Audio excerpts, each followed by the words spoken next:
Box সিরিজে দেখাবো চাপাতি নুডলস।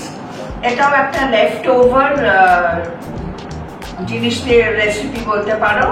বাসি রুটি অনেক সময় হয় না, থেকে যায় 3-4টে রুটি, কি করবে ভাবো, ওটা দিয়ে কি করে চাপাতি নুডলস বানাবে আমি আজ তোমাদের শিখিয়ে দেব। আমার কাছে 4টে বাসি রুটি আছে। এই 4টে বাসি রুটি দিয়ে আমি কি করব দেখো।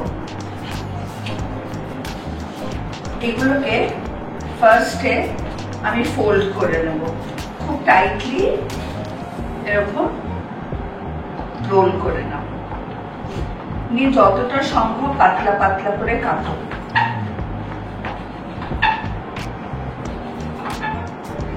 একটু একটু ভেঙেও যাবে হয়তো, কেননা রুটিটা তো বাসি, সেই জন্য। টাটকা রুটিতে কিন্তু অত ভালো হবে না।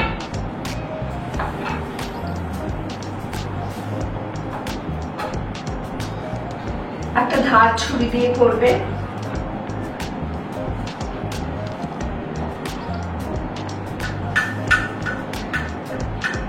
একইভাবে আমি অন্য দুটো রুটিও কেটে নেব। আমার সবকটা রুটি নুডলসের মতন কেটে দিয়েছি। এবার এটা একটা বাটিতে রাখবো। এবার আমরা যেমন ভাবে নুডলস বানাই এটা তেমন ভাবেই বানাবো। কড়াইটা গরম করতে দিয়ে ফার্স্টে দেব একটু সাদা তেল।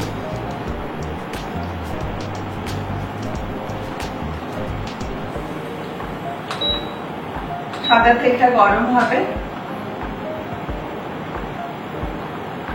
সাদা তেলটা যতক্ষণ গরম হচ্ছে তোমাদেরকে আমি বলে দিই, এই টিফিন বক্স সিরিজে আমরা তো নানান রকম রেসিপি দেখাচ্ছি। তোমরা কি করবে বলো তো, রেসিপিগুলো বাড়িতে ট্রাই করবে, একটা ছবি তুলবে, ছবি তুলে আমার ফেসবুক পেজে দিয়ে দেবে যে তোমরা এখান থেকে শিখেছো। আর রিভিউ দিতে ভুলো না কিন্তু তোমাদের কেমন লাগলো। And with that keep on sharing my Facebook page আর also subscribe my YouTube channel আর বন্ধুদের সাথে ভাগ করে নিও। আর বাচ্চাদেরকেও খাইও, আর বাড়িতে বড়রা যারা অফিস যায় ওদেরকেও দিও, কিন্তু দেখবে তোমার সুনামই হবে। আচ্ছা, আমার তেলটা গরম হয়ে গেছে। 4টে রুটি আমি কেটেছিলাম, এর জন্য দেবো অ্যাবাউট 1 tablespoon রসুন কুচোনো। হ্যাঁ, রসুনটা একটু পিঙ্কিশ হতে হতে আমি দিয়ে দেবো বেশ খানিকটা গাজর জুলিয়েন করে কাটা, ওই ঝিরি আলু ভাজার মতন।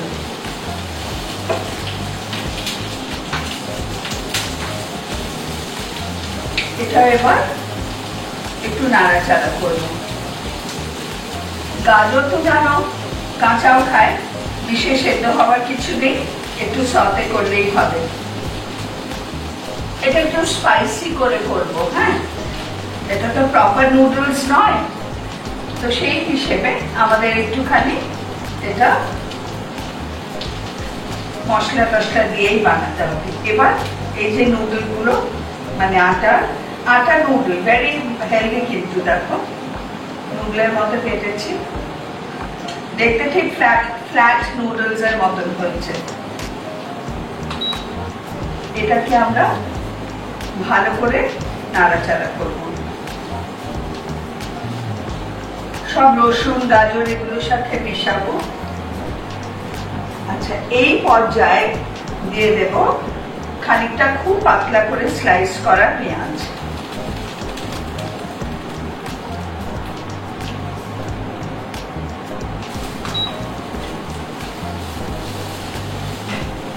সবটাই কিন্তু হাই ফ্লেম কুকিং, জানো তো চাইনিজ রান্না হাই ফ্লেম কুকিং হয়।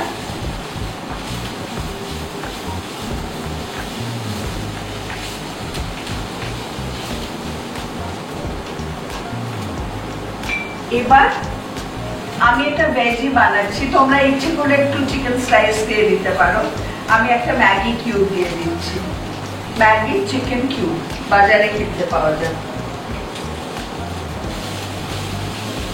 এটা দিয়ে বেশ একটা প্রফেশনাল ফ্লেভার এসে যাবে। এবার দিয়ে দেব হালকা করে নুন।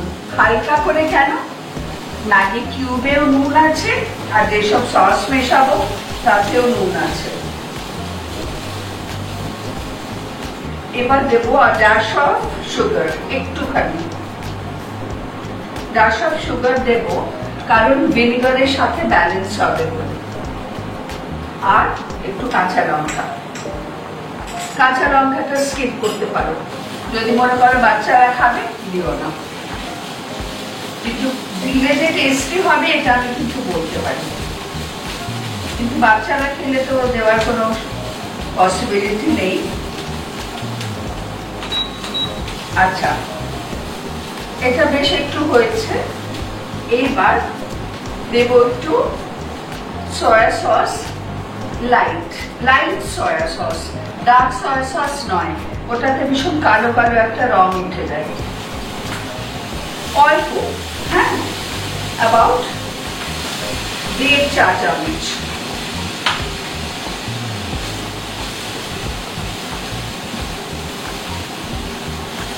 দেব একটু রেড চিলি সস,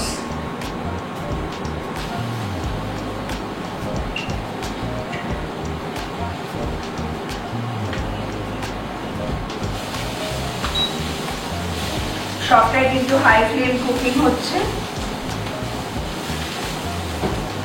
এবার দেব গ্রিন ক্যাপসিকাম,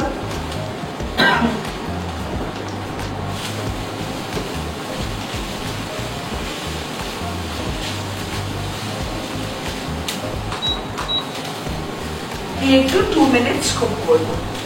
এবার দেব 1 টিস্পুন চাইনিজ রাইস ভিনেগার, এটা পেয়ে যাবে যে কোনো দোকানে। ব্যাস, এটা মিক্স করলেই আমাদের রান্না রেডি। দেখো কিরকম আলগা আলগা নুডলস হয়েছে, আটা নুডলস, ভেরি হেলদি আর খেতেও ভালো। ইচ্ছে করে চিকেন অ্যাড করতে পারো, আমি বলে দিয়েছি আগে। চাপাটি নুডলস রেডি আর সার্ভ। আশা করি তোমরা বানাবে, বানিয়ে ছবি পাঠাবে আর পোস্ট করবে আমার ফেসবুক পেজ রেলিশ উইথ রূপমাতে, আর রিভিউ লিখবে আমার ইউটিউব চ্যানেলে।